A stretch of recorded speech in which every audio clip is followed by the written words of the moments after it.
Good afternoon, everyone. Earlier today, it was a solemn moment of recognition for the Capitol Police officers and the Metropolitan Police Department officers who so bravely and valiantly defended the Congress, the country, and the Constitution on January 6th. Several of whom, as a result of the events of that day, paid the ultimate sacrifice and lost their lives. It was important for the Congress to come together in this way, confer Congressional Gold medals to these two departments in connection with the officers who were involved on that fateful day. I just wanted to reiterate our gratitude as House Democrats for those heroes who were on the front line pushing back against the effort to destroy our democracy, halt the peaceful transfer of power, and undermine the foundational principle of free and fair elections. It's unfortunate that as a result of some of the extremism that we continue to see on the other side of the aisle, that it's not clear yet that the threats to our democracy are over. There's still a lot of work to be done to make sure that what we saw with the big lie and what we saw with the violent insurrection and what we saw with the effort to halt the peaceful transfer of power never happens again. House Democrats will continue to be committed to defending democracy, while at the same time fighting for freedom, reproductive freedom and otherwise, protecting the public interest and ensuring economic opportunity in every single zip code. And it's our continued hope that our colleagues on the other side of the aisle will do the same. Now I yield to our Assistant Speaker, Katherine Clark, the incoming House Democratic Whip. Thank you, Mr. Chairman. And I want to reiterate what an honor it was to be at the Congressional Medal of Honor award ceremony, and also express my gratitude not only to the members of the Capitol Police and the Metropolitan Police Force, the families who were present, but also to our January 6th Select Committee for their leadership in making sure that we have accountability for that day. And a special thanks to our Vice Chair and Caucus Chair-elect Pete Aguilar for his service on that committee. With just 3 weeks left in the 117th Congress, House Democrats are not letting up on our fight for people and for progress. This week, we are on track to take up the NDAA, and we will send the Respect for Marriage Act to President Biden's desk. When right-wing Supreme Court reversed Roe v. Wade and subverted reproductive freedom in this country, House Democrats jumped into action. We voted to protect the right to abortion, the right to access birth control, the right to travel across state lines to receive health care, and the right to marry who you love. We acted to stop Republican extremism that has left women and families around this country worried about their future. Americans don't want a Congress that is limiting their rights, freedoms, and their ability to chart their own future. There is an essential question facing Republicans. Do they have an affirmative vision for our country? Or is their only plan to divide us, suspend our Constitution, and roll the clock back on liberty? House Democrats understand it is our job to build a better future for every American, to meet their challenges with solutions that move us forward. So we're continuing our work to create good green jobs, make our communities safe, tackle the high costs of housing, childcare, healthcare, And no matter where you live or your party affiliation, these are problems that we are going to work to deliver on for the American people. Our commitment is simple: to leave no one behind as we work to strengthen our nation's future. And I will turn over the mic to Pete Aguilar. Thank you, Assistant Speaker, Whip-elect Clark, and to Chairman Jeffries and incoming Leader Jeffries. I look forward to working together. And as both leaders mentioned, the significance and the importance of the gold medal ceremony that we attended today isn't lost on me, members of the January 6th committee, and the entire Democratic Caucus who stood in lockstep to support that gold medal for Capitol Police officers, Metro Police officers, and those law enforcement first responders. This morning in our caucus meeting, we also talked about the importance of preventing a GOP-led government shutdown and the consequences of a continuing resolution, particularly as it would impact and damage our military. This was underscored by Chairman Adam Smith, who talked about the importance of the National Defense Authorization Act and bringing it to the floor and preventing us from funding any new, how a CR would prevent us from funding any new priorities related to defense. The importance of standing with the people of Ukraine as well. The President has sent us a request for funding, and it's incumbent upon us to act on that in this Congress. And finally, every member of our caucus is encouraged by the economic news. Under the Biden administration, over 10.5 million jobs created, gas prices declining. We're going to continue to try to enact reforms and measures that will help our economy and help our recovery. Also wanted to acknowledge, and I know you're going to keep your questions incredibly limited because of Portugal-Switzerland knockout round match coming up here shortly, and congratulations to Morocco on the underdog win as well. The chairman will handle your tough questions. Unfortunately, it's actually from the triangular. Okay, yeah, sorry. Chairman Thompson said this morning that the January 6th committee will be from a referral for fiscal act of investigation. The committee said it's a violator that the referral will be a part of the discussion going forward. Their decision final yet. Can you shed some light on what's going on here, what the holdup is on these decisions for you guys? Decision points ahead. The committee continues to meet, meetings upcoming, and decision points to be made. We'll announce anything that we have, likely as a part of our final report. But what the last comment is the comment that stands, that we haven't finalized any decisions yet. Our options are on the table. Referrals to outside agencies are possible. And as soon as the committee finishes our work, we look forward to sharing the results. Still having conversations, still looking at language. Committee members are meeting almost daily now. We're editing pieces of the report as well. There's chapters that we have read, there's chapters that we have edited, and information that is important that we gleaned as a result of our investigation that is important and will be included. And so figuring out ways to include that, as well as House Resolution 503 talks about the legislative suggestions and recommendations. Obviously, the Electoral Count Act reform is among the biggest and one that we already sent over, but there are others that will be included. So all of that will take time. Members are getting through it, digesting a lot of the information. Chairman Thompson has sent over hundreds of pages for us to read in the reading room. And so getting through that and having decision points ahead. So it's reading and then meeting to talk about that, making suggestions, edits, changes, getting consensus, and then likely going back and reading more and making sure that our edits and changes are reflected in the final documents. That's all it's about. Soon, this month.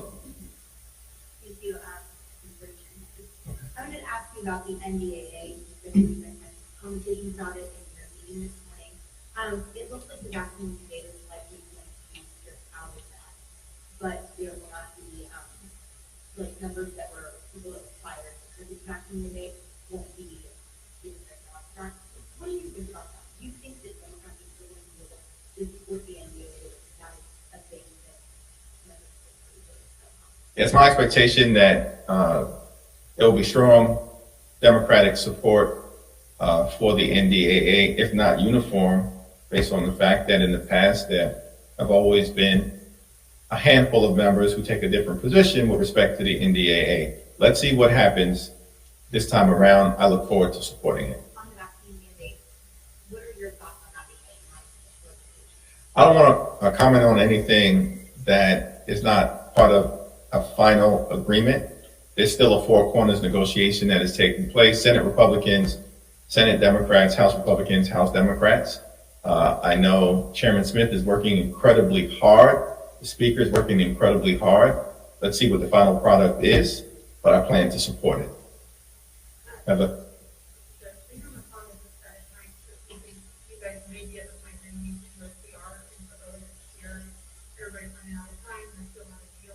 What are your thoughts on that and negotiations, and do you feel like Congress is doing enough to do?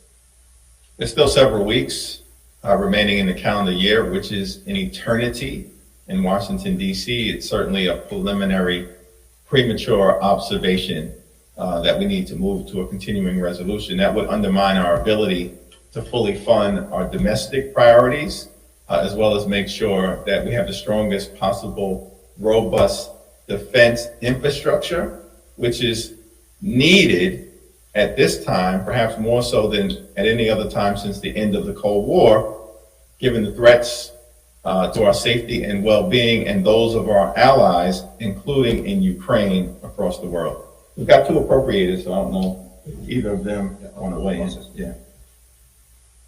Yeah, look, the importance of funding government is our focus right now. If Leader McConnell wanted to help our efforts, we can reach a top line number. That's the most important thing we can do. It's still going to take days to get all of that detail done once that top line is negotiated. But right now, what leadership can do, especially Republican leadership, is help us get to that top line, and we can make sure people get home for the holidays. That's the important piece. But protecting our national security, ensuring our readiness for the purposes that Adam Smith talked about with NDAA. But it's also not lost on me, Heather, the timing of this, and Leader McConnell mentioning this on the same day that Kevin McCarthy says, we should start kicking this over to January. And he's got to say whatever he has to do to secure the votes he's trying to secure. He'd auction off real estate and give people committee assignments if that's what's needed. But so if our legislative leaders on the other side of the aisle were serious, they'd help us get to a top line number, and we can ensure some regular order to get this done. But hope springs eternal around this place, and that's what you heard the chairman say. Aguilar? Well, I know that there's a lot of discussion about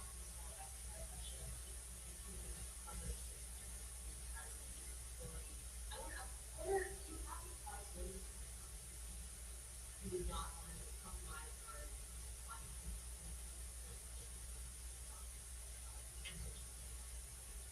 any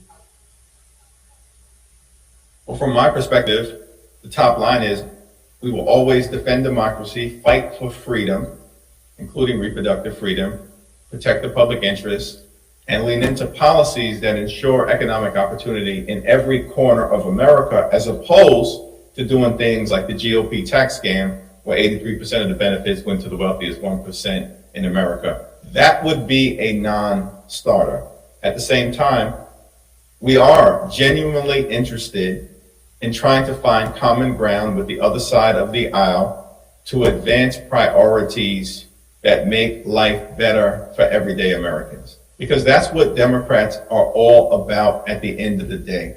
What can we do here in Washington to improve the lives, the well-being, the safety, and security of the American people? Yeah.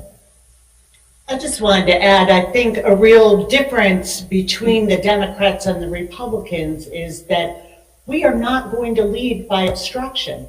We are here to continue the work that we have been doing for the American people.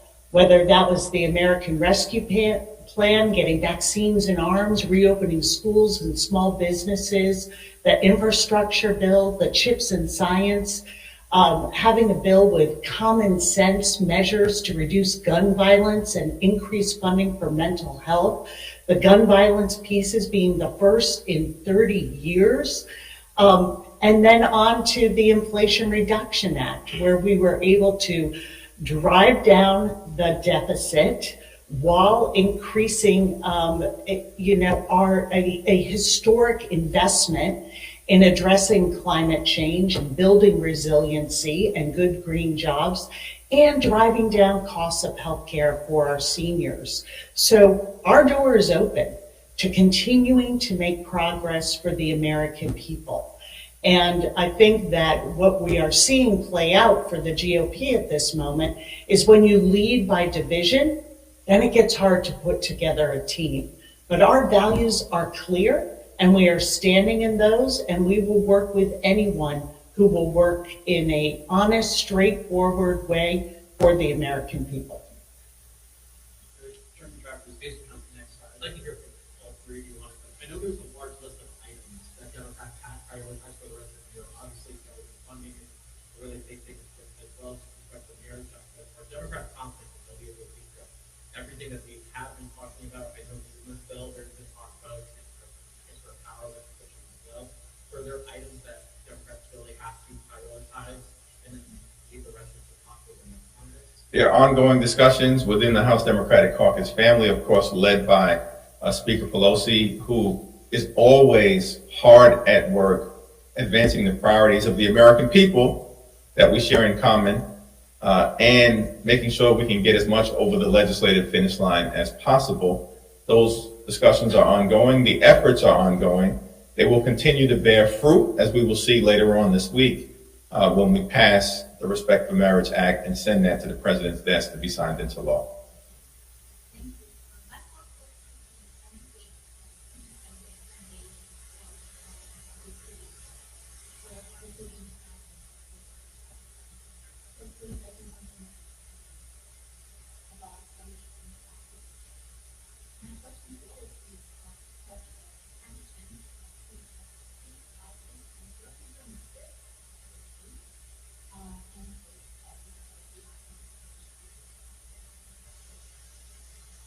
I've not had the opportunity to talk to Kevin McCarthy about this issue, but here is my view on the subject.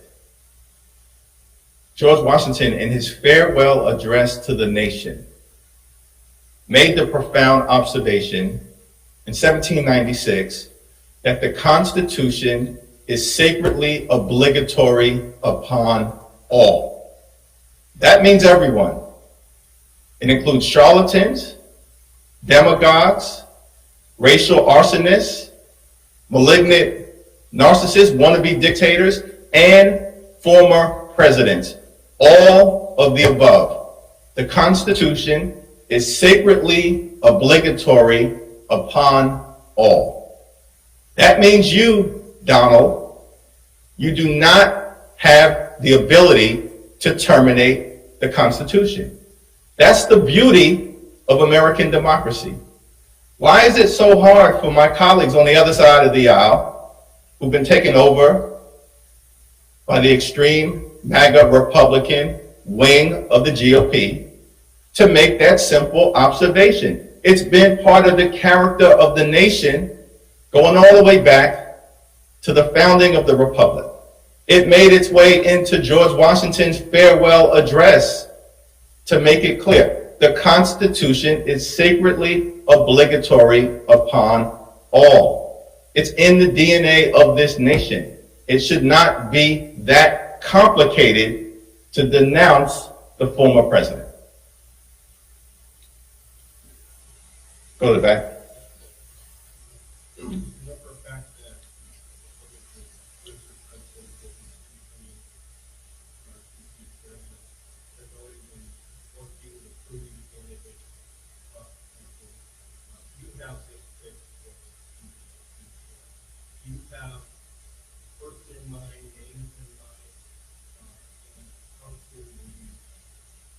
Well, those discussions are are ongoing according to the caucus rules. The incoming leader will have until the middle of February or so to make that decision. I expect that it will happen much sooner than that. Go back to the other side, yeah. You guys are going to leave tab with operation how difficult is that going to be next year? You're going to see another apprenticeship credit gap rate. What do you anticipate for our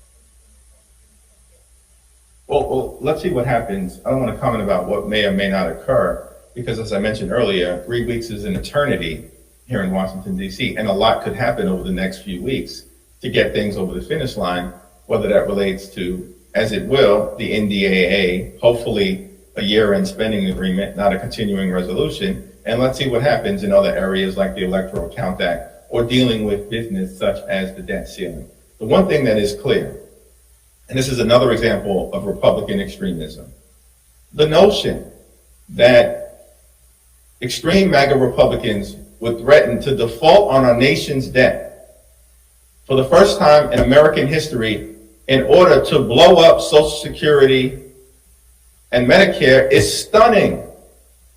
It's catastrophic if that were to occur. And it's my hope that we can find a way out of the brinksmanship, particularly given the fact that major Republican leaders have threatened to hold the American economy hostage to their extreme ideology on Social Security and Medicare. That's problematic. Let's see if we can find a way to deal with it over the next few weeks. If not, we're going to have to confront it next year.